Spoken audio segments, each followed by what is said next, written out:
get into it though.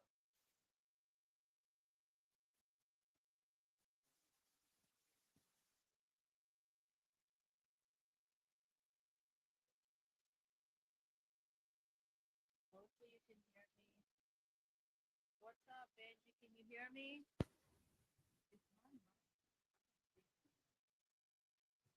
Okay.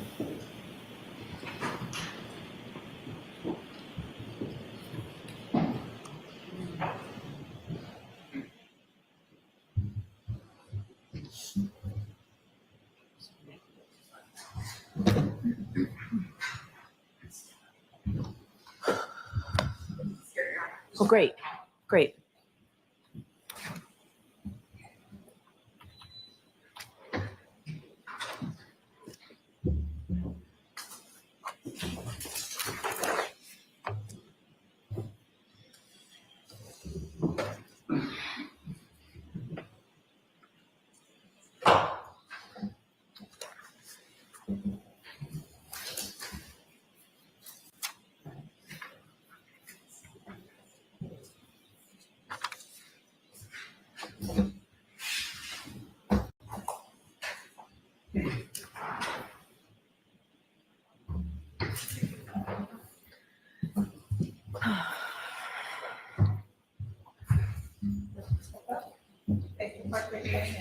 You solemnly swear the evidence you give to the court in case now and hearing should be truth, the whole truth, and nothing but the truth, so help you God. Yes, sir. You're welcome. Good morning, Your Good Honor. morning, sir.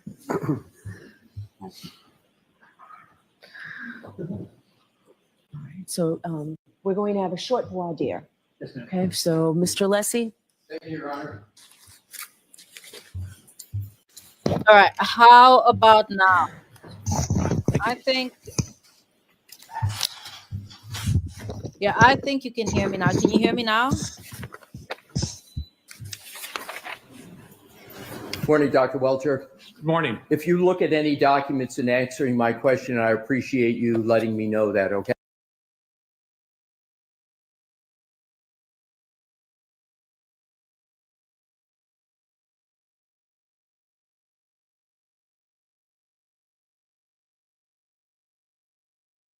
Okay. Okay. Do you have any documents open in front of you at this moment? I do. I have a binder.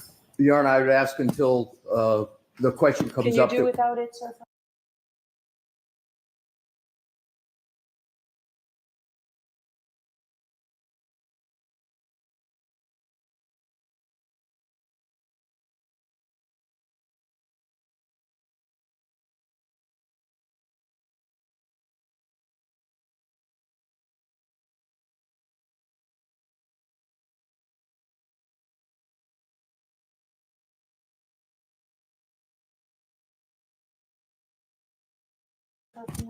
Depending on the question, sure. Okay, so just let us know if you need to look at it. Don't look at it without I mean, permission, please.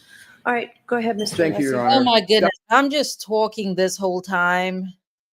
I'm having some I'm having some tech issues. But I think hopefully you can hear me now, right? Dr. Welcher, you have changed your PowerPoint presentation in the last few days in this case, correct? Thanks, Benji. I deleted a slide and removed a couple words. Right, but you've changed your What's PowerPoint up, real presentation, correct? thing? Correct. I deleted a slide and deleted a couple words. All right. Who Benji. have you spoken to at the Real thing, what are your thoughts? Real thing, my first Care and Read conspiracy video should be out tonight. It depends on how long I'm up here. Hopefully I don't get carried away. But it should be up either tonight or tomorrow. Because in order to address your questions, I thought it would make sense for that to coincide with the actual the defense case. So yeah, something's up with my mic. I had to disconnect my mic. Hopefully the audio is not too bad because I'm just using my the built-in microphone in my device. So hopefully you guys had a good extended weekend. I had a decent weekend, but I chipped my tooth on Saturday. Like it was awful. Woke up early, headed to the post office, Randomly, I thought it would have been a good idea for my daughter and I go to the grocery store and just get some snacks. And I've had whole hazelnuts before, and I've not lost a tooth until Saturday. I was so heartbroken. I'm coming to terms with it. Luckily, it's a molar, so it's all the way back there, and nobody can really see it. But I was in denial. I was in denial because I bit into the hazelnut, and then I don't know. There was just a weird texture in my mouth. It was kind of hard. And I'm like, I don't know. I don't think that's what it's supposed to taste like. So I spit it out. I still had no idea what on earth had happened.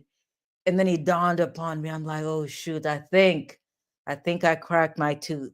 I was in denial though, because I just took a nap. I took a nap for like 2 hours because I was that heartbroken. And when I woke up, I just had to figure it out. And yeah, I lost a tooth. I'm not happy about that. Commonwealth in the last 2 weeks. In any event, I still had a better weekend than Macron because he was getting popped on the head by the wife. So at least my weekend was not that bad. Anybody associated with the Commonwealth, who have you spoken to? In the last 2 weeks, Mr. Brannon, Mr. Lally, Lieutenant Tully. Lolly. Anyone else? I think Mary Ellen Gray, Anyone else? the tech person Cindy this morning.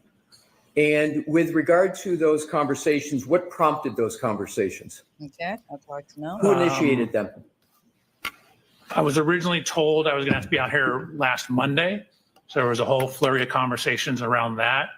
I was initially told I may have to give all my rebuttal testimony on a whole huge data set I'd received. I'm sorry to interrupt you, sir. My question was simply because we have a limited amount of time. Who initiated the conversations? Oh, there were multiple conversations. How many? I have no idea. More than 10? I'm sorry? More than Okay, 10? so Alessi, I think this is Alessi that's questioning, that's doing the voir dire. His demeanor is a little different because oftentimes, not that he's soft spoken, unless this is just how he presents when the jury is not in the room. Usually he is a bit more laid back and not as aggressive. He's somewhat aggressive here. Probably not. All right. What did you discuss with, you understand it's no longer Detective Lieutenant Tully. It's, as I understand, it's Lieutenant Tully. Did you have you said you had conversations with him, correct? Correct. When was the first conversation? Yeah, real thing. I'm glad it's not a front tooth because I'd look a hot mess. I'd be looking a hot mess right now. So, yeah. Thank you, though. How many and what are the nature of those conversations? Are you limiting it to the last 10 days or in total in my life? Within the last 2 weeks. Last 2 weeks. I believe it was when I got here on Saturday night, I informed them I'd landed. Okay. And then Sunday morning, he gave me a ride over to the district attorney's office. And what did you discuss from when I got what you meant. you, did you have any discussions with Lieutenant Tully before Saturday, within the last 2 weeks? Not to my knowledge. What did you discuss with Lieutenant Tully? Topics. Give me a time frame. I keep saying the last 2 weeks. That's the time frame I'm looking all at. the conversations I had with him. Yes, Yeah, he's really. Can you have somebody pick me up at the hotel? I'm talking substantive, sir, about your outline, your PowerPoint presentation. Topics of what discussions about the topics in your PowerPoint presentation? I had no discussions with him about the topics of my PowerPoint presentation. Who did you have discussions with from the Commonwealth about the topics in your PowerPoint presentation? Mr. Brannon, Mr. Lally. Describe those conversations and how many you had, including the first one that you had. Well, I originally submitted my presentation with my original report way back, I believe in January. Right. I'm asking for conversations within the last 2 weeks. Okay, question wasn't clear. I'm sorry. Then on I'm sorry. He said what? Okay. Giving it to Welcher. I was going to say Wolf. Too many W names. Giving it to Welcher. I'm also a little confused as to the line of questioning, but I'm not on the stand, so that does not matter. way back, I believe in January. Right. I'm asking for conversations within the last 2 weeks. Okay, question wasn't clear. Let's go back. Then 'Cause I on thought- why? PowerPoint presentation. Topics of what this, that's the So time frame I'm looking all at. the conversations I had with him. Yes, Can you have somebody pick me up at the hotel? I'm talking substantive, sir, about your outline, your PowerPoint presentation. Topics of what discussions about During the his topics 20, in your PowerPoint presentation. I had no discussions with him about the topics of my PowerPoint presentation. Who did you have discussions with from the Commonwealth about the topics in your PowerPoint presentation? Mr. Brandon, Mr. Lally. Describe those conversations and how many you had, including the first one that you had. Well, I originally submitted my presentation with my original report way back, I believe in January. Right. I'm asking for conversations within the last 2 weeks. Okay, question wasn't clear. That's a hot mess. Then on Sunday, we just went through top to bottom through my presentation. Mr. Brandon wanted to make sure he understood everything in it. And then Okay, so Real Thing said that for weeks, folks were looking forward to hearing what Welcher had to say to prove the Commonwealth's theory. But today, folks said they're confused and baffled by his presentation. These are my first impressions. I could not watch today just because I had a lot of work to do. I have a lot to get through, like the next 2 weeks. Yeah, I thought I'd have been done with some of the stuff that I'm still doing this week, but I'm not. So I met with Mr. Brandon again on Sunday. We ran through it briefly again. And then that was largely it. Who suggested the changes to your presentation? Mr. Brandon. Mr. Brennan suggested. Okay, so Brandon suggested that he change his presentation. That's going to come through during cross and no bueno. The changes that you make. He indicated some of the things, for example, the slide I deleted referenced testimony that I was not allowed to include on a slide. Were there any discussions with? Okay, I suppose that's why you have to listen to everything, because I jumped to conclusions and it turns out he's not allowed to testify to whatever it is that he deleted. Anybody from the prosecution team about the changes with regard to the what I will call the Dighton route, the Dighton distance, and the total mileage? Do you know which slide I'm referring to, sir? I do, yes. Who initiated the discussion on the changes to that slide? So that slide was This man just got on the stand, whatever time this was, and he already looks, I don't know. Oh, they have a clock back. changed, I don't know, probably 8 or 10 days ago. Oh, it was changed 8 or 10 days ago. Correct. Were there any changes made from 8 or 10 days ago to what's now in your presentation? Not beyond what we talked about. Oh, okay. So 10 days ago, those changes were made. 8 to 10 8 to 10 days ago. I could actually probably figure out exactly when, if you like. Now my next questions go to Mr. Burgess. Mr. Burgess is a colleague of yours at Aperture, correct? Correct. Are you aware of issues relating to the accuracy or inaccuracy of his CV? Unfortunately, I've been bombarded with emails Mr. have- Burgess, let's see, does he still work? reference that. I've seen it. I have not read them. Let's see. You've been bombarded with them, but you have, and you say unfortunately, but you have not read any of them? None? Maybe 1 or 2 lines. For example, they come in, they're looking like legitimate business emails. Who are And these then emails from? Okay, I pull it up as a business email. I'm like, okay, I'm not supposed to do this. Court said I can't look at this. Now, I want to go back to your slide presentation. I understand that you Yeah, Real Thing, it's going to take us a few days. I don't usually come up here on Wednesdays, but I think, not even I think, I'm committing now, okay? I'll be up here tomorrow night. Just so, is this the Commonwealth's Last witness. I could come up here in the morning, but I don't know that you're going to be up that early. Because it's gonna take some time to get through everything. Unless I listen to it on my own at work, it's probably not gonna happen because I have a lot of work to do. I don't know. Let's figure out a proper time frame. Alternatively, I can come up here early either tomorrow or Thursday. Right? I could do a Friday too, but you guys want to enjoy your Friday, and I'm doing laundry.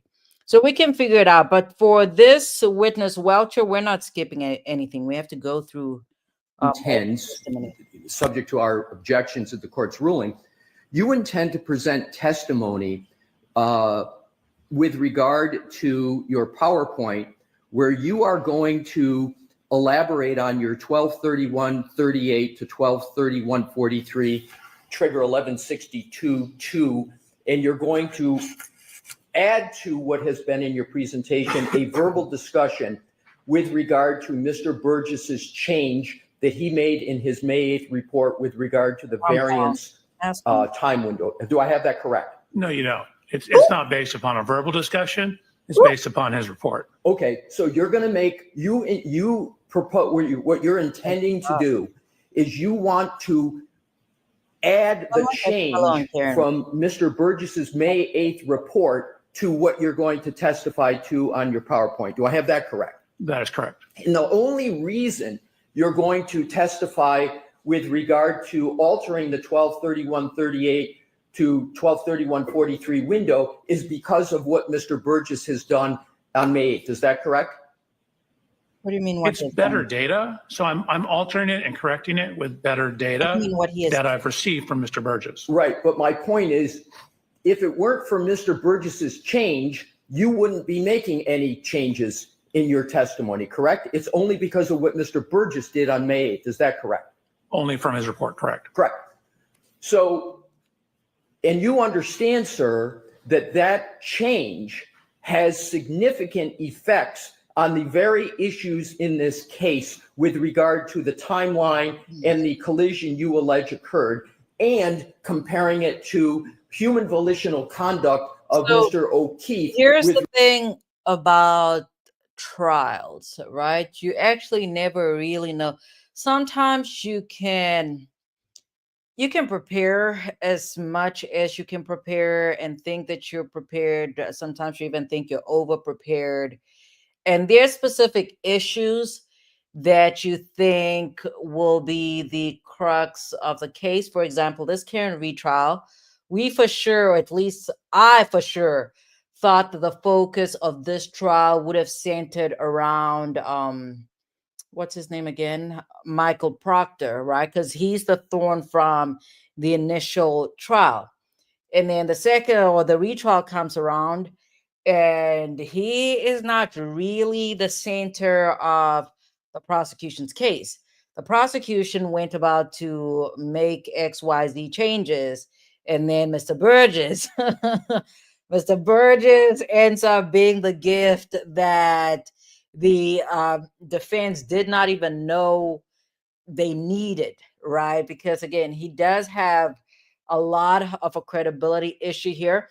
And I'm still amazed at the fact that this man has testified so many times, and not once during his prior expert testimonies did a prosecutor, a criminal defense, a plaintiff's attorney, a defense attorney look or bring up the discrepancy between his resume and qualifications. I'm still, I don't know. That's a twister for me. I'm still blown away by the fact that nobody else caught on to that.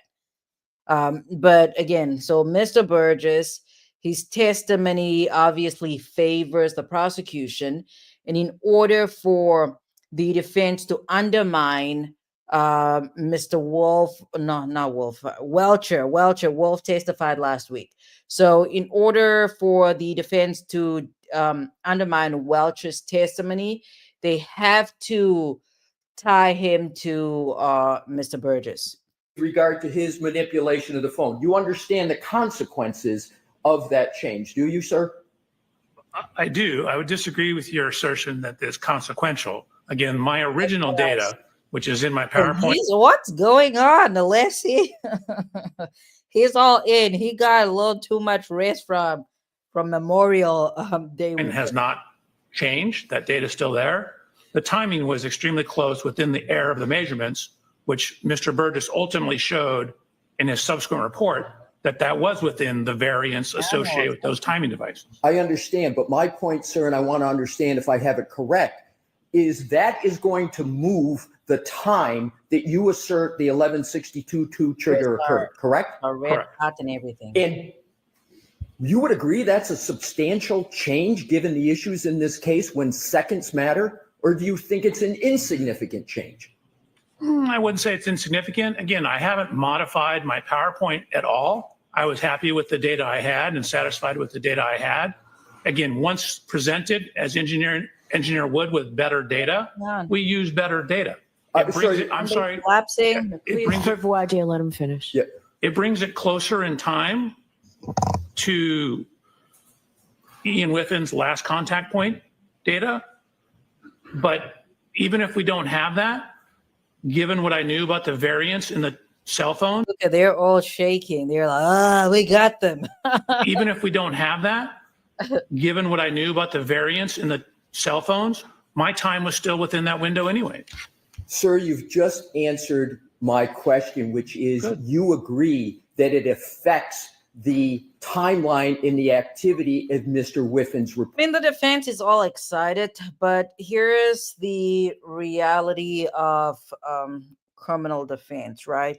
Again, this case is in a different posture just because of the pretrial publicity. I've had moments when I've gone to court and I'm like, okay, we definitely have this in the bag. And the defendant would also feel that they have it or we have it in the bag because I put on a good presentation. You just never really know what the fact finder is going to decide. So unless he told Welcher, don't play with me, go play with somebody else who doesn't know any better. Man, those ears are red hot. Or you said brings it closer. Did I have your words correctly? Correct. What I was concerned about was your word about significant change. It brings it closer. It doesn't necessarily bring it significantly closer. My original timeline was very close, within the range of the accuracy of those types of cell phones, infotainment system data. So even if I didn't have Mr. Burgess's subsequent report, the data is still within that time window. Sir, isn't it a fact that with the variance of Mr. Burgess that you're now you want to testify to, Mr. Burgess, that there is a change because your 1162.2 trigger 1231.38 to 1231.43, you know that there's a device lock event on the phone of Mr. O'Keefe after that time period. You understand that, correct? So again, there's a window of plus minus on that. Technically, those timestamps on that are, as you indicated, again, it's literally, I wrote that on my slide. It includes my slide where I have that exact comment. But my question, sir, is the change means now that with the Mr. Burgess variance moving, you now have part of the moving range that occurs after the device lock, whereas before your change, the device lock occurred after every bit of your range of 1162.2. I have that correct, don't I, sir? You do. Okay. so Your Honor, that's it. that's all I needed. Thank you. All right, so we're going to bring the jury in. Oh, I thought another recess. We've had too many sidebars and breaks. Are they outside the door? Awesome. Way too many. You may as well stay right there. Thank you. Okay?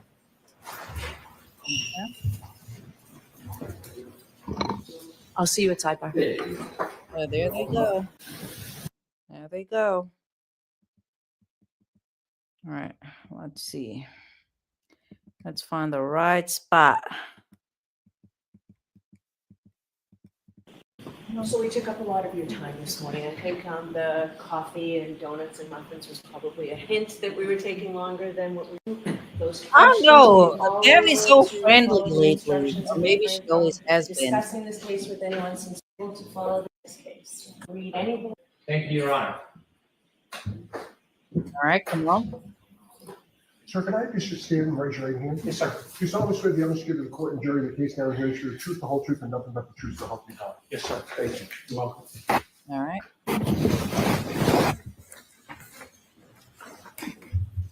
May I refer to my resume? May I refer to my resume? Refer to your resume. All right, Mr. Brennan, Thank whenever you. you're ready. Good morning, sir. Morning, Mr. Brennan. Could you please introduce yourself to the jury and spell your first and last name for the court reporter who's next to you? Absolutely. My name is Judson Welcher. My first name is Judson. Last name is Welcher, Welcher. Okay. Sir, what do you do for a profession? I'm an accident reconstructionist and biomechanical engineer. Okay. I'd like you to explain to Look us a him little up. bit about what an accident reconstructionist Let's does. look him up. Sure. You can think of accident reconstruction and things such as this as Judson. the physics and engineering that happens in car crashes. So accident I reconstruction. might need Welcher. I don't know that I would need Mr. Burgess. Hopefully, I never need Mr. Burgess, but Tends to deal with everything that happens to the car and outside the car, Okay. skid marks, vehicle damage, he looks the local. electronic recording systems in the vehicle, things that have to do with the motion forces and how the physics of everything occurred and how that affected the motion of the vehicles. So Welcher is an executive VP of Aperture. Okay. He has about over 28 years of accident reconstruction, specializes in trauma causation and prevention, human tolerance. Yeah, definitely. He looks like the type of person, or he sounds like the type of person that will be called upon in personal injury. Probably it has to be a high value case, though. I don't know, like trucking accident or something along those lines. You said that you were an accident reconstructionist, but also a biomechanical engineer. How is your work as a biomechanical engineer different than an accident reconstructionist? So simply, you can think of biomechanics as similar, but to everything inside the car. So biomechanics is looking at how the effects of physical forces are applied to the human anatomy. When I'm trying to explain to somebody what I do, I say, hey, it's like a civil engineer who's designing a bridge. So many trucks and cars on the bridge. Are that going to cause the beams in the bridge to fail? Is that going to cause the cables to fail? So a human body is governed by the same laws of physics, just like the bridge. Obviously, it's made of a lot of different materials, but in the human body, my beams are bones.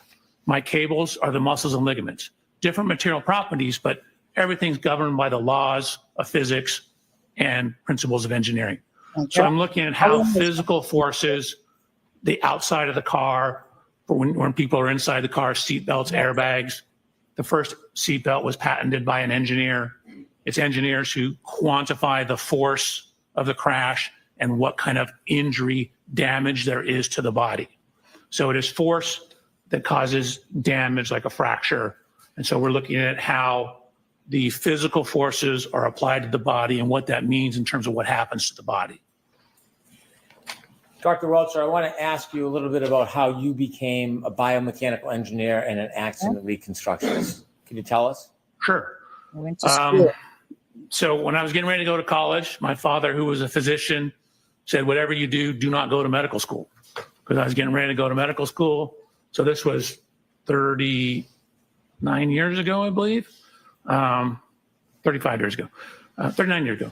He said, it's just not worth it. So I said, okay. So then I entered into the mechanical engineering. I grew up riding motorcycles, taking things apart, frequently pissing my parents off when I couldn't put it back together. But I like taking things apart and figuring out how things worked. So I went to university and got my undergraduate degree in mechanical engineering. Okay. From there, I happened to be at a Thursday meeting of the American Society of Mechanical Engineers. A group came in from a company that did this type of work, and they showed some examples of how you apply engineering concepts that you learn in mechanical engineering to the human body. And so I was like, man, that's a great job. That's the perfect mix of engineering that I have and my desire, to learn the medical side of things as well without becoming a doctor. So I talked to them. I actually applied to the company and was ultimately hired. What company was it? As a biomechanical engineer. How long did you continue as a biomechanical engineer until you went back to school? So I actually, very quickly after I started the job, I took a human anatomy class at a community college. I quickly realized that wasn't enough. And so in around 1993, I went to the USC Medical School and enrolled through what's called concurrent enrollment, which means you can take the class, but you're not actually in medical school. It's a medical school class. Okay. But I took gross human anatomy. So it was me and 160 or so other doctors. I took the same human anatomy that first year medical students at USC took. So it began in 1993. Did you continue to work as you pursued your higher education? I ultimately started my own company, continued to work, continued to do research, had a wonderful opportunity to have 2 beautiful children, and continue to this day. Tell us a little bit about the company you started and when. Yeah. Sure. So in about October of 1994, I started my own company. Me and the guy who was my immediate supervisor said, hey, we can do this better. We can do more research, more testing. And so Welcher should have gone to med school. He sounds like he should have gone to med school. we started our own company. What kind of company was it? It was a action reconstruction and biomechanical engineering company. So We why also did you early go out? on did a bunch of testing and design work for amusement park rides. Oh, The same concepts for car crashes applies to roller coasters, basically anything. So we worked and had some contracts on improving ride safety. And I was also on the ASTM committee that looked at amusement park ride designs. Did that company grow from 2 people? Correct. We took it from 2 to about 25 people. And then we ultimately sold it in right around January 1st of 2022. Before 2022, did you obtain a master's degree? I did. And what was that in and where was Hold it? on, I need to pull up his background on this website again. I need to, did I close it? Let me see. I need to see what else he did. That from? So again, I was working full time. Actually, while I was doing my master's degree, I was also teaching classes at Texas A&M through their law enforcement training division. So it was extension classes. But I ultimately completed my master's thesis in December of 2001. That was from Careful, you better get those dates right. USC, University of Southern California. And I received my master's degree in biomedical engineering. I wrote my thesis. It was basically on automotive seat design, but it was titled Whiplash-Associated Disorders, Related Anatomy, Biomechanics of Injury, and the relationship between injury potential and automotive seat design. Excuse me, Your Honor, if I may, pardon the interruption. If Dr. Welcher reads from this report, which I think he just did, can we know when he's doing that? Sure. Dr. Welcher asked me if he could refer to his resume, and I said yes. So if you read, just let us know. Thank you, Your Honor. And it's my resume, not my report. Your resume, did I say? No, you did. He said report. Yeah, no. It's Dang, he's ready for the defense. You share with us that your company continued to grow until you ultimately sold it in 2022.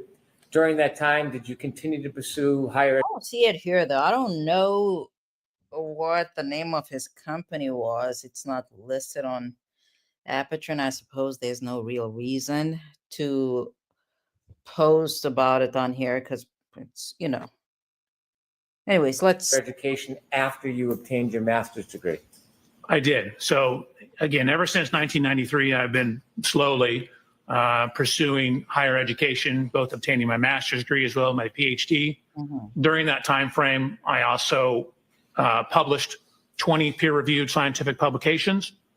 I taught for 5 years at Texas A&M, and served as a peer reviewer for both the Society of Automotive Engineers and for a short period on the Archives of Physical Medicine. So I was working and running a company with my co-creator, as well as teaching, conducting research, publishing, also while going to school part-time. Take us to 2011. Were you still pursuing education at the University of Southern California? I was. And what occurred? What did you achieve in 2011? So in August of 2011, I finally obtained my PhD in biomedical engineering.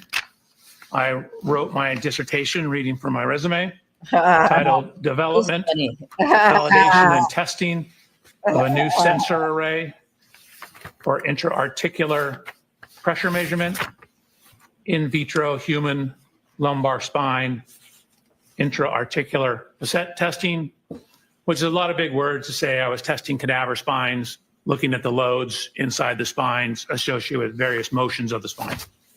Did you achieve your PhD in biomechanical engineering? It's actually in biomedical engineering. Biomechanics is within the field of biomedical engineering. So you have a PhD in biomedical engineering. Correct. You mentioned that you have published many articles. Have there been articles that you have published that are relevant to some of the subjects that you're going to talk about during your testimony?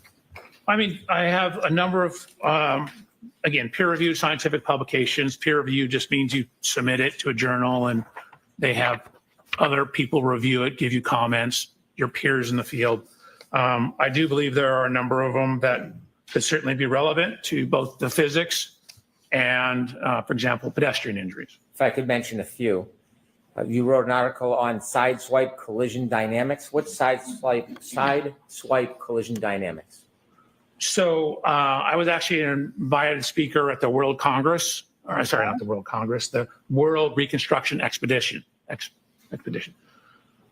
They asked me to give a presentation on the theory, science, and mathematics behind sideswipe or side impact collisions.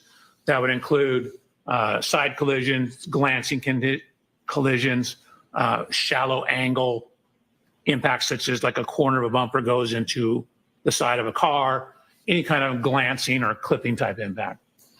Similarly, in many of the articles that you wrote, is one of them about methods for quantifying the impact severity of low speed side impacts at varying angles? It is. Tell us a little bit what that.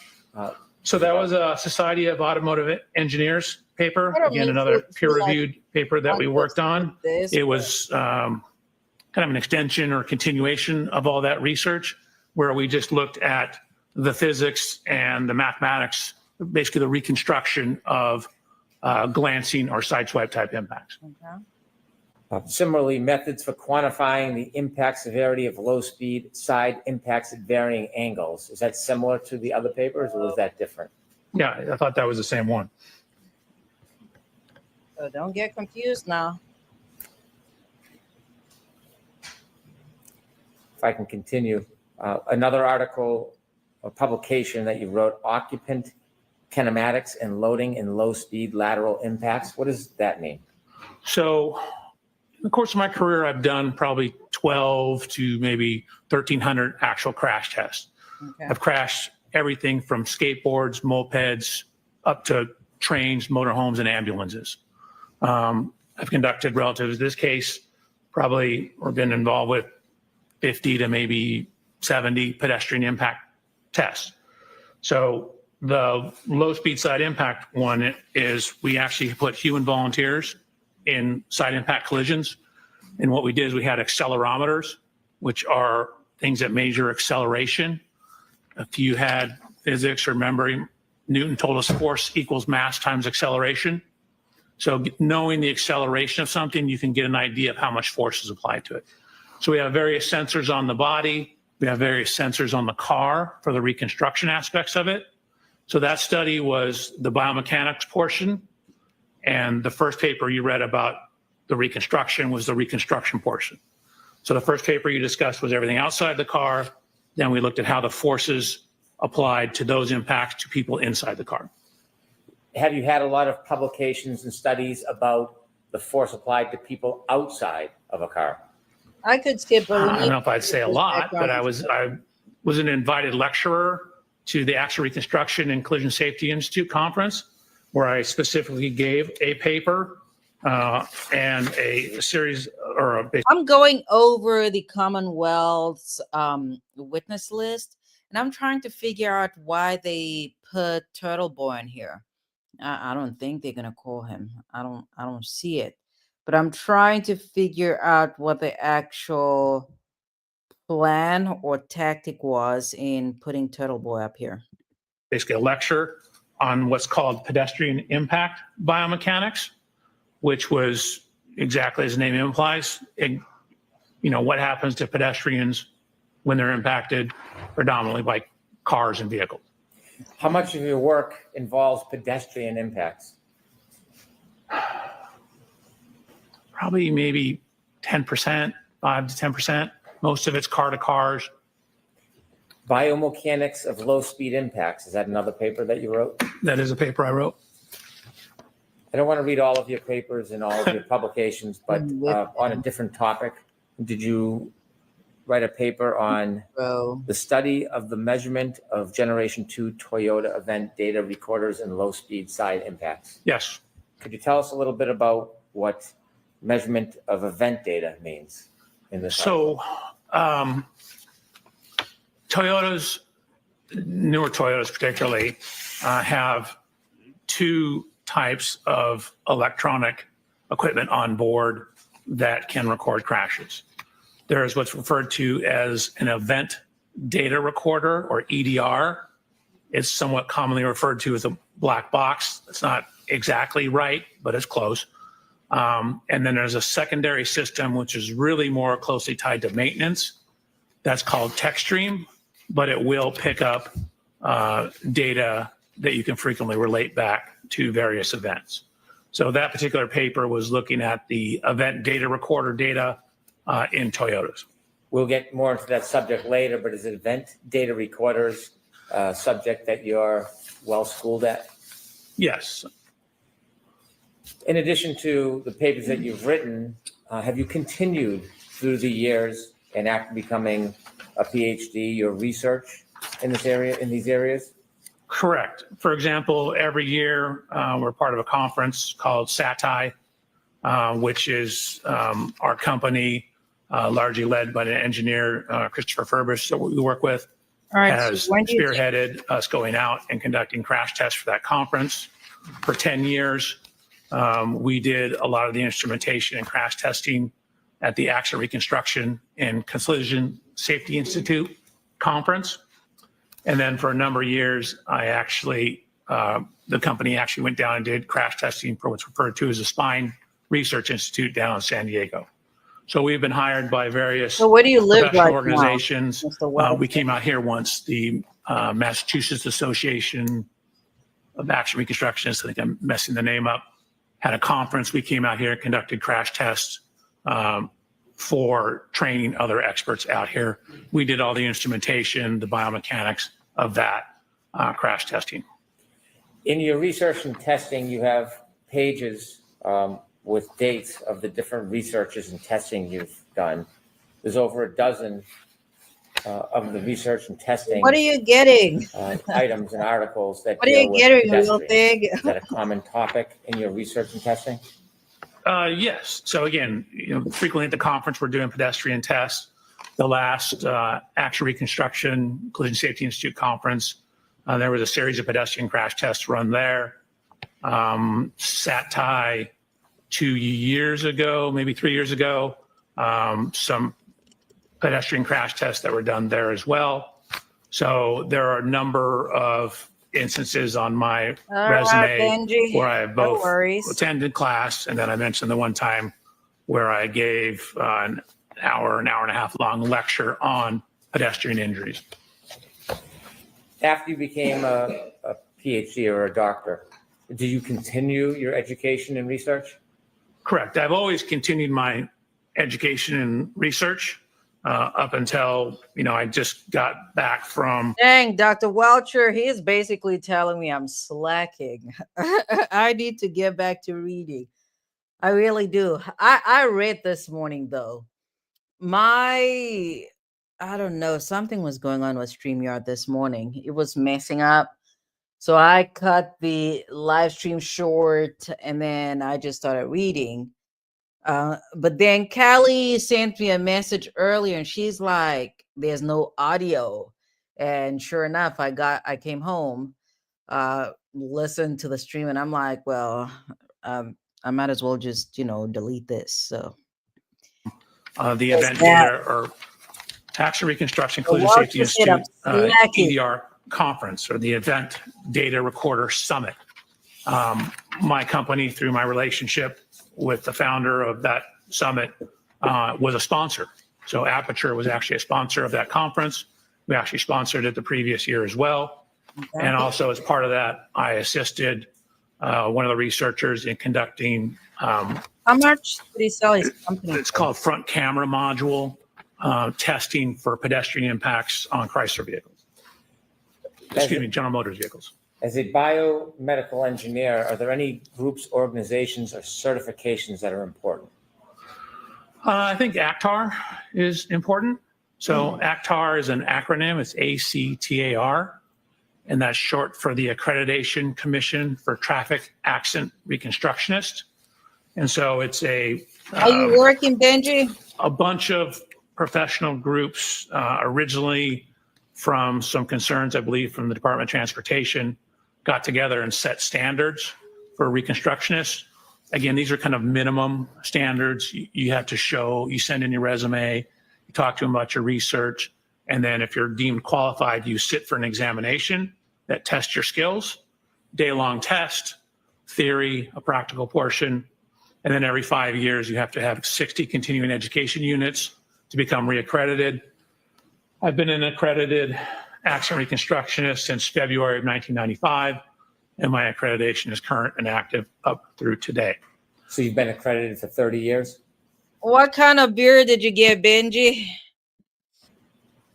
Yeah, correct. I don't want to trick you on the math. No, I never thought about it, but yeah, I guess it has been 30 years.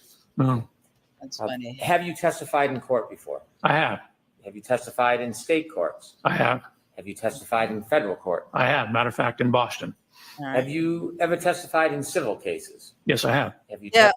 Benji, I'm going to have to cut this short in about 11 minutes. I'm going to have to go. And the reason for that is because I want to get some Diddy stuff out. I want to schedule some Diddy videos. It's kind of past. Oh, that's not going to work. Because usually a good time to schedule them is around 10 p.m. I think I can still get it out. Yeah, I think I can still get it out. I need to schedule some videos. I will not be live tomorrow morning because according to Dr. Welcher, I'm slacking. I need to keep educating myself. So I'm going to spend the morning reading. Okay. But we have about, 10 more minutes. Testified being called by the plaintiff? I have. Have you ever testified being called by a defendant in a civil case? Yes. Have you testified in criminal cases? I have. Have you ever been called by the state or the government? Yes. Have you ever been called by a defendant? Correct. Public Defender's Office. In any of the cases, whether it's civil, criminal, plaintiff, defendant. Dang, a public defender. Shout out to all public defenders. That must be an office with some real money. Yeah, with some real money to cough up. Government defendant. Does that in any way change your analysis about data, regardless of who or where you testify? No, I take my job as to be a critical analysis of the data. Hello. So I wanted to look at the data as objectively as possible. Do I know what that tastes like? I usually just drink Corona. The last 2 weeks, maybe 2 or 3 weekends ago, I made the mistake of, it was intentional. I got Blue Moon, okay? Initially, I was just going to go with a 6-pack, but shout out to Walmart. I buy my stuff from Walmart. And the 6-pack was sold out, so they replaced it with, I don't know, it was some crate. It gave me a crate. It was nasty, but I drank it, though. It was really, really nasty. So I'm just going to stick to my Corona. And form conclusions based upon the data, trying to remove wherever possible speculation, try to remove wherever possible reference to testimony. Now, sometimes testimony is the only thing we have. And so we need to rely on it for bits and pieces. But generally, my job is to try and look at data and see what the data shows. I have no dog in this fight. I don't, quite frankly, care. Ooh. What I'm doing is That man said he does not care. He does not care about this Karen retrial. trying to do a good engineering job, which is looking at the data and drawing sound principles and sound conclusions from the data. That is actually quite impactful. It's not what is a scientific testimony per se, but it speaks directly to the jurors or the fact finders. The fact that he has no dog in the fight, he has no interest in one outcome or another. The prosecution has, I don't know, are there 3 problems right now? There are 3 major issues. The first issue, which has always been the main issue to me, is the fact that according to the medical examiner, manner of death in this case is inconclusive. That is the prosecution's first problem. I mean, Proctor still remains, okay? Proctor, less of an issue this time around, but he's still a thorn in the prosecution's case. The other real issue that just presented itself last week, definitely Mr. Burgess.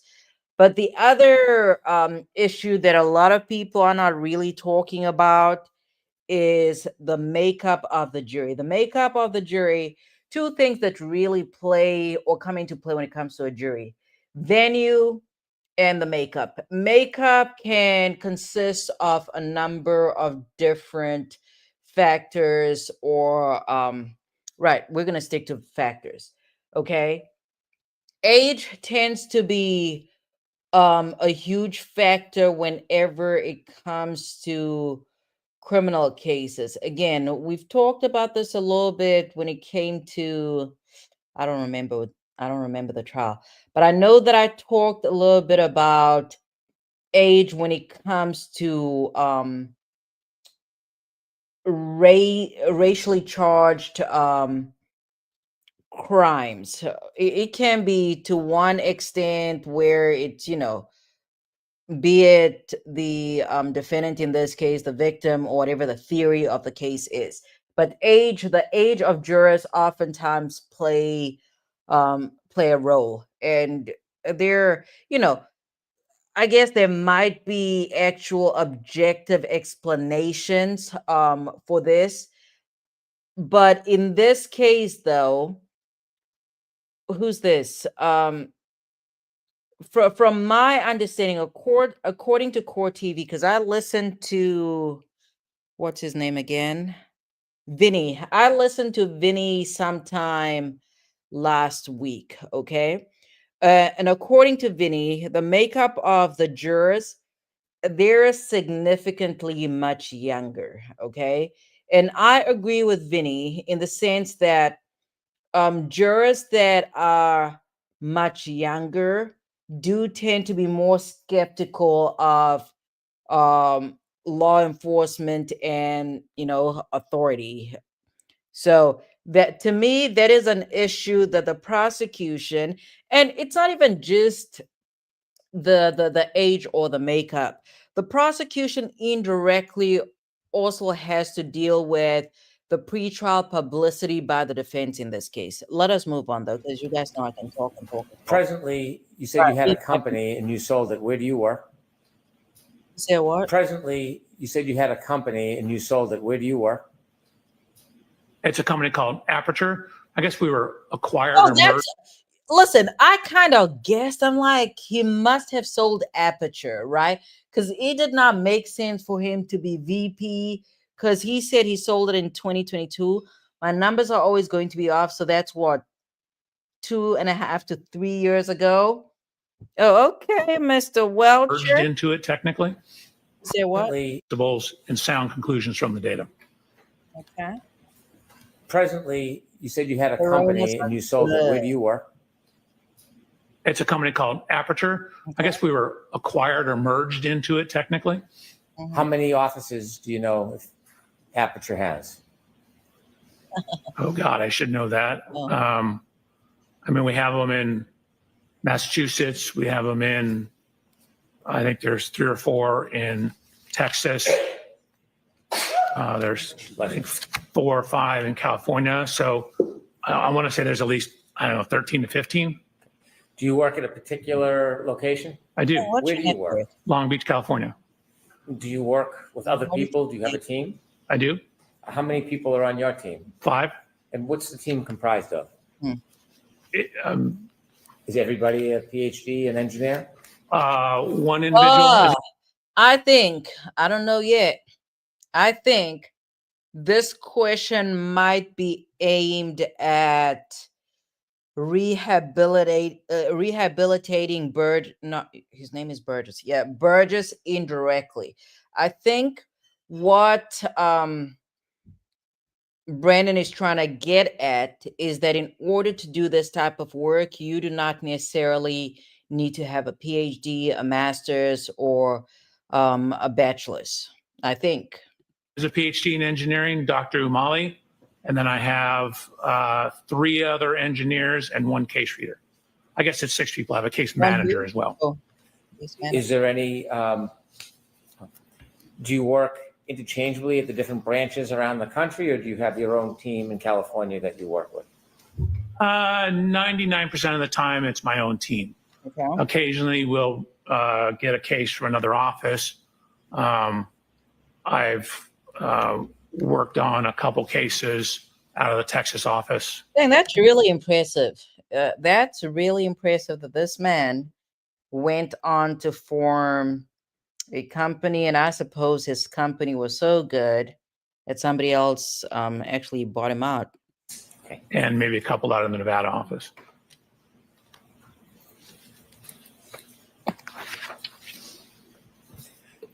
Were you asked to look at any data or information relative to this case? Yes. Okay. In looking at data and information, do you try to look at a narrow or broad range of information? So I definitely cast a very broad range. We try and get as much information as possible. And then, weed it down to what is important, weed it down to what is consistent with the data. So start off very big, and then Trying to figure out why they went with Welcher, not somebody that's in the Massachusetts, unless the Massachusetts office could not handle it, then they called in Welcher. down to sort of the meat and potatoes of it, the important information. Do you necessarily rely on everything you look at? No, I certainly consider everything I look at, but I frequently don't rely on everything because sometimes it's not reliable or it's irrelevant. In this case, can you share with us materials generally that you looked at in your review?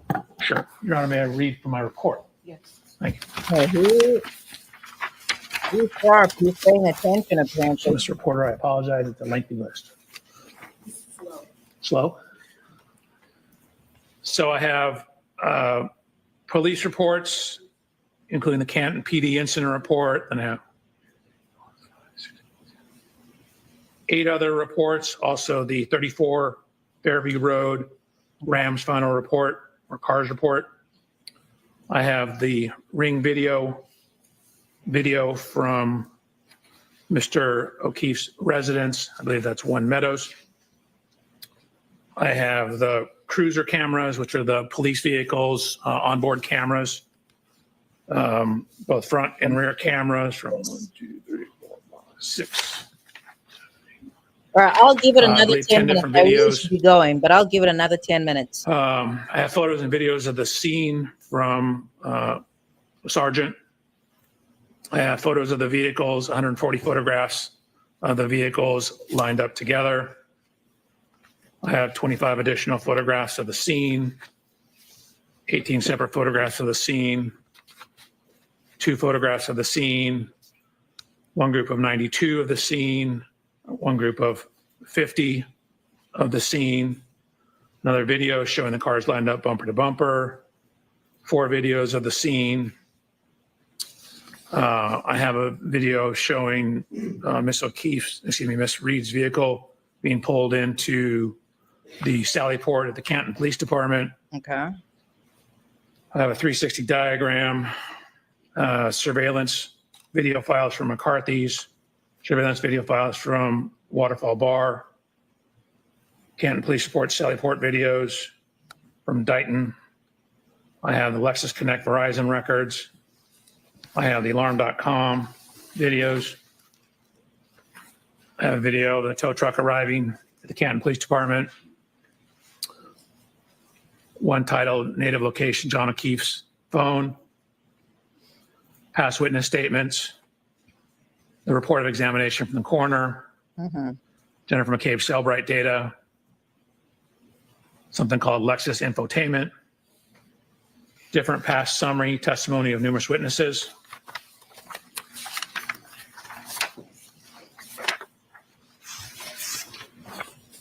I have earlier summary testimony of numerous witnesses.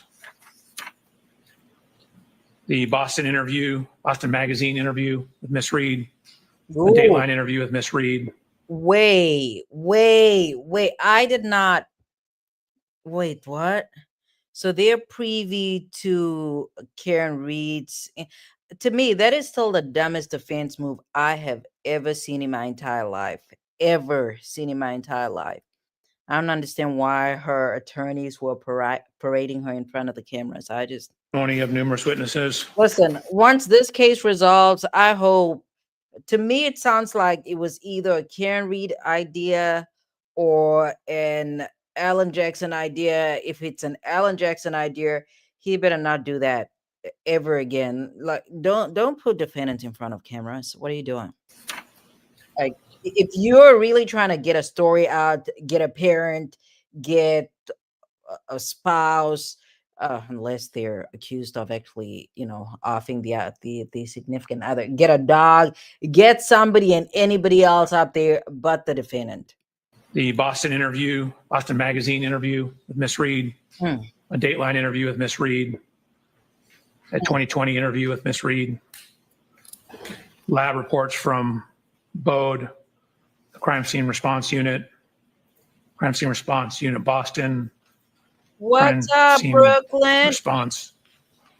Crime Scene Service Section, Maynard. Crime Scene Service Section. Brooklyn, you cannot come up here making demands, okay? Brooklyn said, can we skip to the 2 p.m. timestamp? Have you watched what happened later in court? I did not watch today's proceedings at all because I had to work. Some stuff I'm trying to get out. Apparently, Dr. Welcher dressed up as John O'Keefe in court. Why would the defense allow that? Did they object? I did not know that. Real Thing was up here. Real Thing did not tell me that. Benji did not tell me that. So that's different. I'm surprised they did not object, but okay. In Southeast. Maybe they did. The criminalist file folder, trace file folder. Now, I cannot skip Brooklyn. I need to watch all the testimony. So I will be up here tomorrow. Let me figure. Think of a time, girl. Yeah, I'll be up here tomorrow. Let's do it at 8 p.m. We'll start a bit earlier tomorrow. Let's do 8 p.m. because we need to get through this testimony this week. And then on Thursday, unless, because I do have to call for a dentist appointment tomorrow. So on Thursday, we might be able, depending again, if they can fit me in on Thursday, then we might have to scratch that, but we'll discuss it tomorrow. But on Thursday, we could possibly start pretty early. On Thursday, we can start around 4:30. Yeah, on Thursday, we can start around 4:30. Unless I have to go see a dentist, then it's different. And Brooklyn, next time you see Jerome, tell him I said, what up? UC Davis veterinary report. I have Verizon records, GPS location records. Okay, so Brooklyn John O'Keefe said, GPS points, Axiom cache location. What do you mean by this, Brooklyn? Because Brooklyn says if a mistrial is not called before what? weather reports, medical records, including the Canton Fire Department run report for both Mr. O'Keefe and Ms. Reed. What? Canton Fire Department run report for both Mr. O'Keefe and Ms. Reed. Medical records for both Mr. O'Keefe and Ms. Reed from Good Samaritan. Okay. I have 2 retrograde extrapolation reports, one, and a serum plasma conversion report relative to Ms. Reed. I have the neuropathology report. I have the Orange County Medical Examiner's report, the diagrams, the postmortem toxicology report, and a second same autopsy report, more pages. In addition to the information that you reviewed, did you on your own go out and obtain information that you thought might be helpful for your review? I did. So first what happened is I asked for all the information on the case. So I received some information, and then what we do is we start doing our homework. Okay. So we start doing the groundwork. So once I received some of the information, what I did was, What's here? modern cars have what's They called get a into VIN cross? number or vehicle No. identification number. Probably not, right? It's a unique 17-digit number. So what we'll do is we'll decode that VIN number, and that gives us information about the vehicles. So I did that for Ms. Reed's 2021 Lexus, as well as Mr. O'Keefe's 2019 Chevy Traverse. Yeah, that's all right. So ran the VIN numbers, use the VIN numbers. It tells us year, make, model, safety equipment, things like that. I then got dimensional data from a program called Expert Autostats. And then I have complete parts diagrams for the vehicles. So I have literally bumper to bumper parts diagrams 50. from something called the Mitchell Collision Estimating Guide. And what that is shows Wow. parts involved in the vehicle. Wow. Wait, what? Hank did that? I don't know. I'm gonna wait for tomorrow though, because if I don't want to lose my. For example, in Miss Reed's vehicle, There's no way Hank did that. Or maybe I have bumper to bumper. I certainly have all the parts around the rear bumper and tail light of her vehicle. And then, of course, I started additional I'm surprised Bev Canoni did not just instruct the jurors to disregard that. work on top of that. After you began your study, And a mistrial would be terrible for Karen Reed right now. The reason why I'm saying it would be terrible for Karen Reed is because, in essence, you don't want the prosecution to have a do-over. You don't want them to have a do-over with Burgess, because Burgess is a big deal right now. You don't want them to have to be able to cure that error by pretty much having somebody else that's actually qualified. I mean, Burgess might be qualified, though. That's just me speaking in hyperbole. sir, did you have an opportunity to personally look at items that were involved in this case? Yes, I did. Okay. And what did that include? That included looking at Miss Reed's vehicle, looking at Mr. O'Keefe's vehicle, going to the scene of the incident. I ultimately purchased a so 2021 apparently she's ruling tomorrow. So what time did they end? Okay, what time? What was your timestamp? Did you say 3:50? That's usually around the time when court ends. So I suppose, yeah, that's usually around the time when court ends. It's done for the day. Blah, blah, blah, blah, blah.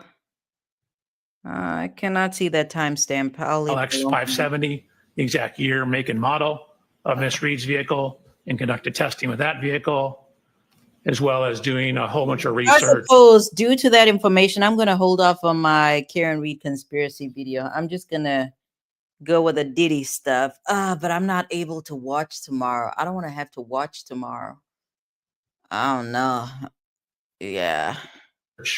And compiling data for my report and slides. All right. What's your next You question? mentioned slides. When you went through your investigation, analysis, and ultimately led to whatever conclusions you have, did you provide and create a PowerPoint presentation? Did it say guilty though?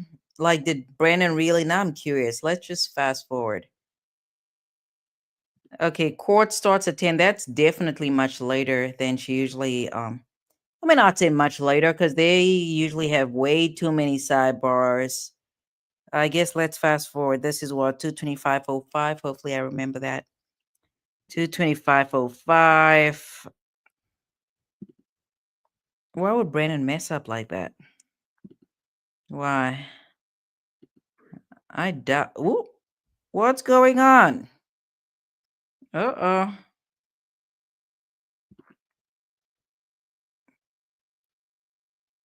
Okay.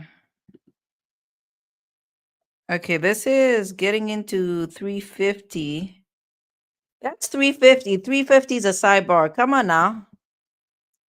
350 is a side. Oh no, Brooklyn. Brooklyn, give me a proper timestamp. 165 blows or assaults. Okay. Let's see what's happening here. And I'm going to now use this to see if there's anything else in the report to be written. What are they whispering about? Objection, are we on the transcript? Objection. Mr. Alessi, Mr. Brennan is going to do this in open court. Just talk to Dr. Welcher for a minute. Okay, Yeah. is there any objection? I have no objection. Are we on the transcript or not? Yes. What's whispering? Yes. Okay, wait a minute. I'm sorry.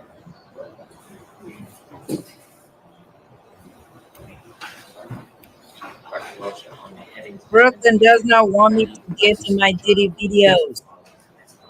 Okay, But- let's fast forward a little bit. Actually, no, I can't find my. Yeah. When does the questioning happen?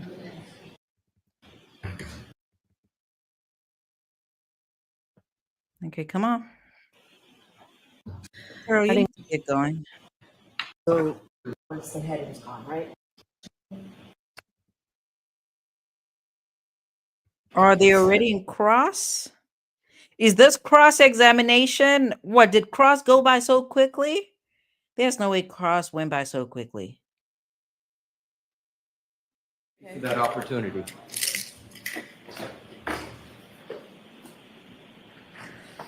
Struck one slide. I'm sorry. Maybe depending upon what's in the video, there may be more. Okay, where's 350? I know we know there's nothing at 350. Brooklyn, I need a better timestamp. Is that me or?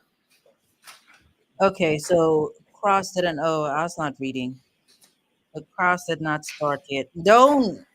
Brooklyn, 132 or 133? this better be a legit timestamp because I should have been gone a long time ago. The next one. Here I am. All right, So- because I'm up here doing all of this. I'm not editing those Diddy videos tonight. I just, I have stuff to do. We did skip over 132. We skipped over that. Is one. this a good place or no? Should I go back? Well, keep going. Here we go.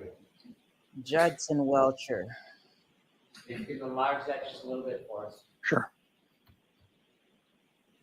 Now, you mentioned that there was studies that talk about guiding the difference between potential injuries. Correct. Okay, explain that. Sure. So I gave 3 papers and someone's dissertation on this issue. They were creating a analysis methodology to differentiate whether the nature and pattern of injuries are more consistent with a fall or more consistent with an assault, or they're calling it blows. Okay, could you walk us through what this chart means? Sure. So this is their flow chart in terms of their assessment. So it starts at the very top.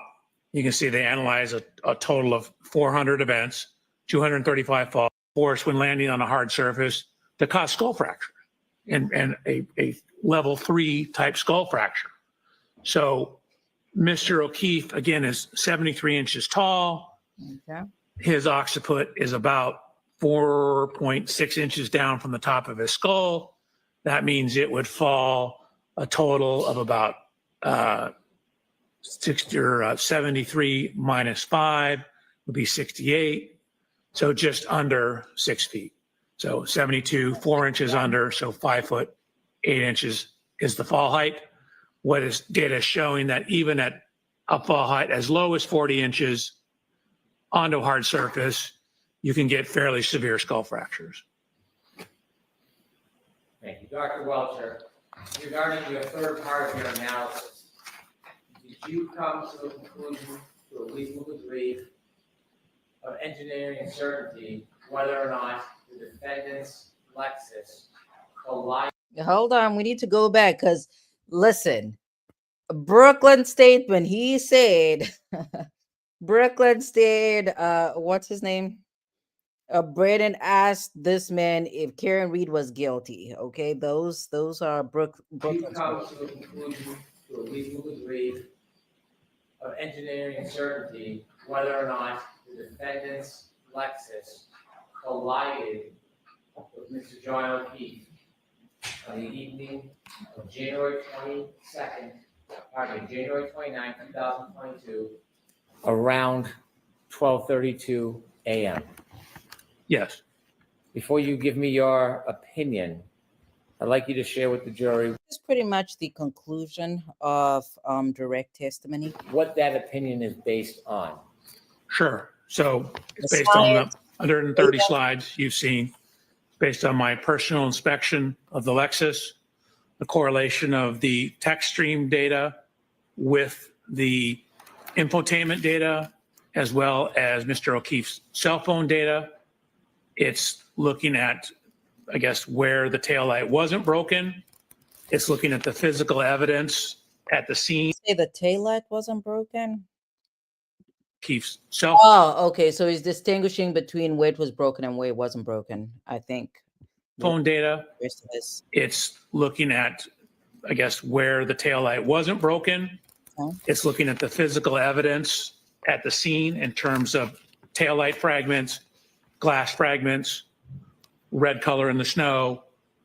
We have the cell phone data, the location and position of the arm lacerations, Okay. the air temperature at the time indicative of sufficient to freeze, the location of the fracture on the back of his head relative to the scientific literature, my testing of forces available falling onto a hard surface, published science All right, give your answer. I want to hear it. on the fracture forces associated with falls. And- I'm sorry, I'm reading from my report. Rather than I'm reading from my report. Can you answer without reading from your report? Probably it's more complete if I read my report. Any objection, Mr. Leslie? I do on this question, Your Honor, reading from a report for this question. So I'm hearing questions and feedback. So, why not to read, don't read from your report. Okay, doke. Okay, Dr. Welcher, let me ask you again. Based on your analysis, data available, reviews, study, based on the fact that you are an accident reconstructionist and a biomedical engineer, have you reached an opinion to a reasonable degree of engineering certainty whether the defendant's Lexus struck Mr. John O'Keefe on January 29, 2022, around 12:32 a.m.? Yes. And could you share the bases of your opinion before I ask you your ultimate opinion? Sure. So again, you've seen my slide presentation. I've inspected the Lexus. I've looked at where it wasn't damaged. I've inspected the taillight. I got an exemplar Lexus. I ran lower speed All right, contacts sir. to I need to verify know. that the injury pattern and location on the arm is consistent with the height and orientation of the taillight. Okay. I have looked at fracture tolerance data for falling backwards onto hard surfaces. I've looked at the metrics of where his injuries were and what injuries he didn't sustain. I've looked at the cell phone data, and then I've looked at Miss Benji, is that a good thing or no? Reed's interviews as well. Based on all the evidence you considered, could you share with the jury what your opinion is to a reasonable degree of engineering certainty about I No. He's asking about engineering certainty, not medical certainty. Whether the defendant's Lexus struck Mr. O'Keefe on January 29, We did it. Is that what he's gonna say? 2022, around 12:32 a.m. Hold on. What does he say? What does he say? What does he say? Okay. Do they have a sidebar? On January 29, 2022, around 12:32 a.m. Okay, so he allows it. I can answer. Yes, based on the totality of the evidence, DNA, everything I've talked about, that is consistent with that happening with a reasonable degree of scientific certainty. That is what happened. Objection, move to strike, Your So Honor. I'm gonna strike that. I'm gonna see Council Zabak just.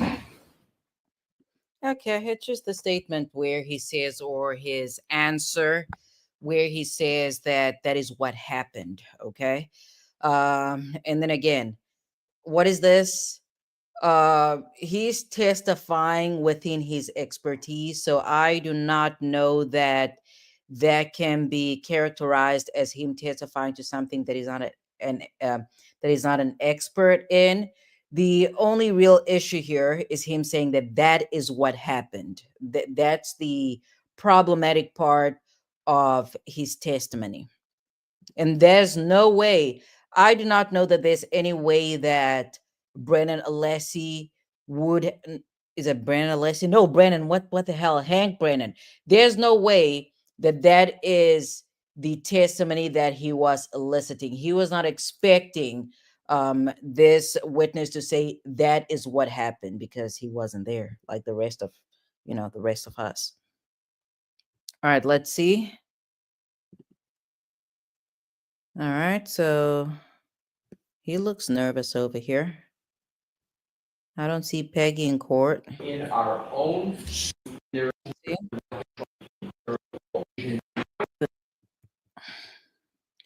Yeah, here's what, come on. Come on, what's going on? I need to hear it from you. Yeah, I'll do that. Here's the thing. This defense, I've said it before, but this defense is significantly better with Alessi. Again, I'm usually not one for, let me rephrase, I'm going to say that differently. Oftentimes, the times that I have witnessed civil attorneys represent criminal defendants, it's not gone too well, or at least it was very clear that they did not know what they were doing. In this instance, though, I believe it was last week when I came up here and I said that Alessi appearing in this case, because I actually looked up his resume. Alessi makes sense in this case because this case is expert heavy. And the one thing about civil attorneys, again, it depends. It depends on the type of area of law that the civil attorney practices in. But under these circumstances, it made sense to bring Alessi on board because based on what I've reviewed on his resume, he appears to be an attorney that deals with, or at least a civil attorney that deals with a lot of experts. So he definitely makes sense. Hats off to Alessi. He's done a phenomenal job. I'm still of the opinion that as far as the defense attorneys in this case, he's definitely far superior as far as his trial skills. Let us move on because I can talk and talk and talk, and I should have been gone. I should have been gone already. All right. All right. Grave concern. Dr. Welcher can step down. I know he has to come back and have his So just equipment. leave everything here. And then you'll come back in 5 minutes. Roger. All right. It's overly cute, Yes, please. very smiley. All right. So, Mr. Alessi, I will hear you as to your objection. Can you use the mic, please?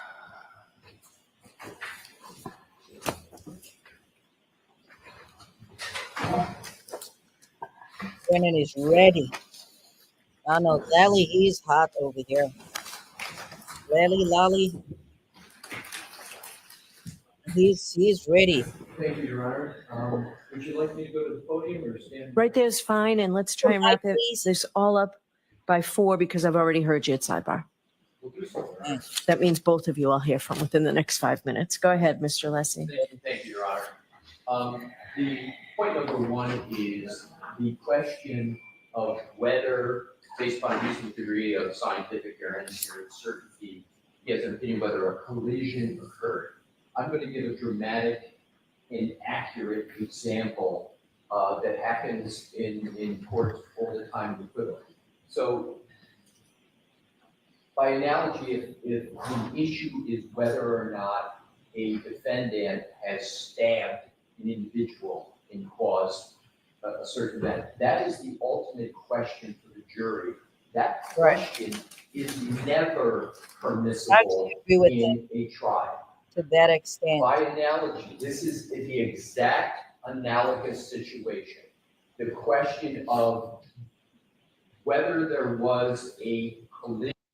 However, though, I don't know. I'm going back to Bev Canoni. Bev Canoni overruled the objection. Bev Canoni overruled the objection, and the witness was allowed to answer. Is the ultimate question for the jury.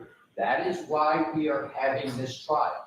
The defense strongly asserts there was no collision, and there is substantial evidence to that. We are going to cross-examine Dr. Welcher. We are going to put in our own strong case to demonstrate no collision occurred. That's no surprise. It was in our opening statement.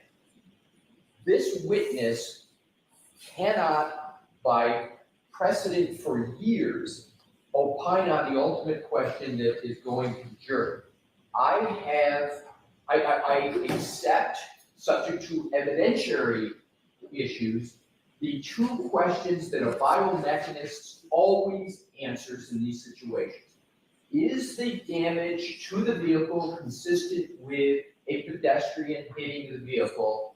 And are the injuries to the individual consistent with being hit by a motor vehicle? Those are the questions that are permissible, not the collision question. It is resoundingly improper in this. I don't know. I think what is this?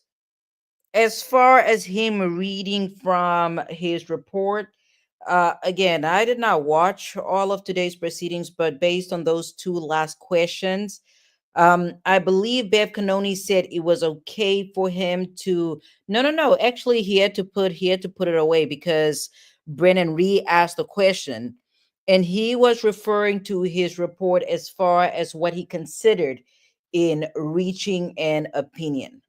This trial and any trial where that is the ultimate conclusion for the jury. Yes, an expert can offer opinions, but every expert is bounded by the extent of their opinion, and that opinion on whether there was a collision would invade the province of the jury and the whole purpose why we are here, Your Honor. Thank you. All right, Mr. Brennan. So what Mr. Lisi is arguing is that in their opening statement, they repeatedly invaded the province of the jury because they. Wow. Let's go back.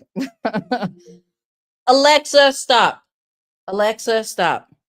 I keep forgetting to disconnect my Alexa before I get up here. Are here, Your Honor. Thank you. All right, Mr. Brennan. So what Mr. Lisi is arguing is that in their opening statement, they repeatedly invaded the province of the jury because they must have asserted vehemently over and over again there was no collision, over and over and over again. And he just told you that when his expert takes a stand, they'll have abundant evidence that there was no collision. This case is about the collision, but that is not the ultimate issue. The ultimate issue is manslaughter or mens rea for second-degree murder, not collision. They don't get to define the prosecution's case. They do not get to. Brennan is very sharp. I've seen a lot of prosecutors and here's the thing. What's interesting about Brennan is that he is a special prosecutor. So he is not necessarily a prosecutor day in and day out. Based on when I went on his website, when he looked at his website last week, he does some civil, and I believe he does criminal defense, or maybe he's primarily a special prosecutor. But this is a very bright individual. My define or limit the prosecution's opinions. They have no case law, they have no study, they have no jurisdiction or jurisprudence to say what we are limited to. He's entitled to an opinion. His opinion is not limited to whether or not the defendant struck Mr. O'Keefe. That evidence is obvious. It's not whether or not there's damage to the car. He said it's obvious. Oh, okay. All right. Or Lexus. That evidence is obvious. He also is an enormous part of a biomedical engineer and an accident reconstructionist. He studied the text stream data. They didn't. He did. And he's entitled to give an opinion. The text stream data, based on fact and science and data, tells us when, if you put it together with other evidence, and where, when you contribute it with other evidence, this collision actually occurred. We don't have to play peekaboo and close our eyes to the reality of the fact that the evidence supports the conclusion to a reasonable degree of engineering certainty that the defendant struck Mr. O'Keefe with her Lexus in front of Fairview Road. I am not interjecting the defendant. I always refer to her car, so it is sanitized, her Lexus. I've been careful about it. I always in front of Fairview Road. I am not interjecting the defendant. The reason I have to go back is because I'm looking at Bev Canoni's expression. I always refer to her car, so it is sanitized, her Lexus. Because she appeared to be in agreement. I've been careful about that. I don't have to, but I'm very careful about it. Yeah, that's what I'm saying. I would have been very surprised if Brandon got up here and asked, Benji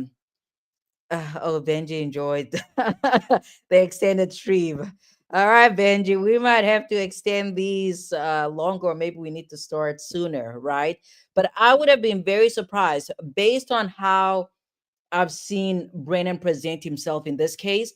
I would have been floored had this man asked the witness whether Karen Reed was guilty. That's why you have to watch stuff for yourself, because these lay folks, they just be saying whatever. All right, this was interesting though. So thank you. He is relying on the text stream data, the physical evidence, his independent studies.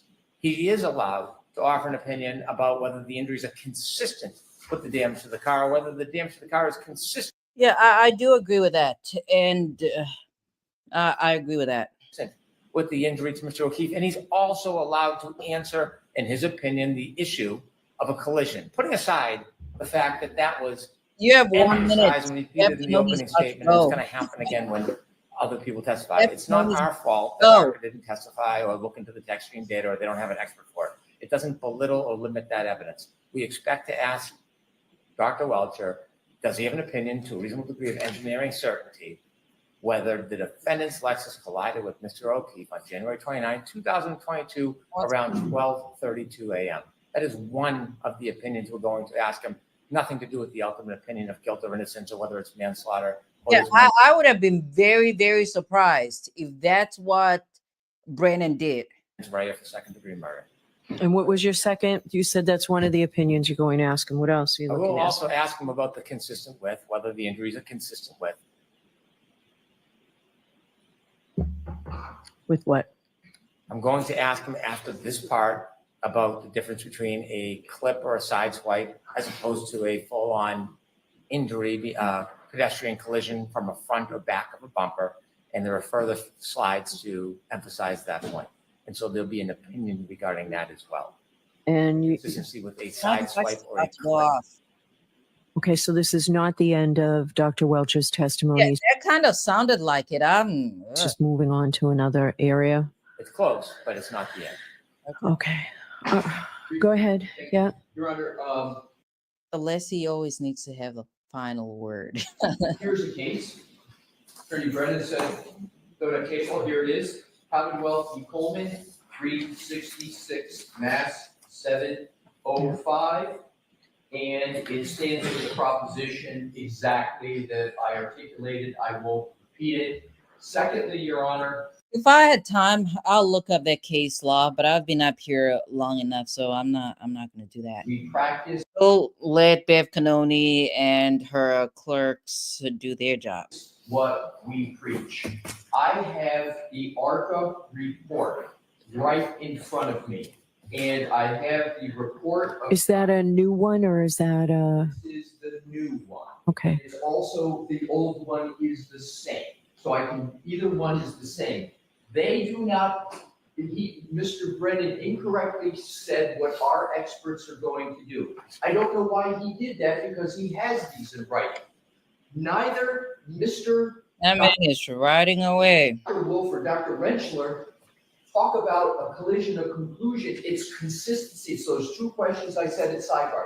And for reference, Your Honor, for the most recent is page 15. There is no. I don't have that report, so I'd like a copy of that report. Your Honor, a copy, and I also, Your Honor, refer Your Honor to ARCA's existing report, which I'm going to do from memory. I think is February of 2024 that was done for the U.S. Department of Justice and FBI, where they basically said and gave opinions on those two items I spoke to you at sidebar. So Attorney Brennan is incorrect when he says what our experts. He says Brennan is wrong. Are going to say or not. We've already committed in writing to what they're going to say. We're consistent. We practice. Okay, somebody else pulled up case law. That's it. I love it.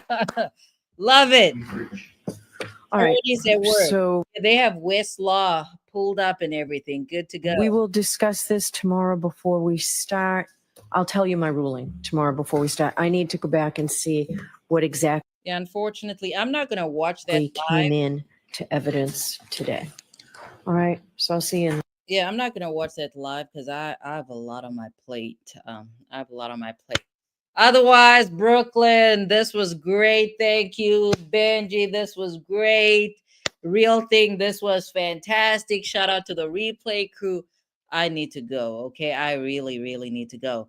I will not be live in the morning because now I have to do all the Diddy stuff in the morning. I won't be live in the morning. Tomorrow, let us start. I don't usually come up here on Wednesdays, but let's do it anyways. Tomorrow, let's start at 8 p.m. Eastern time. I'm going to schedule that live already. I'm going to do it right now.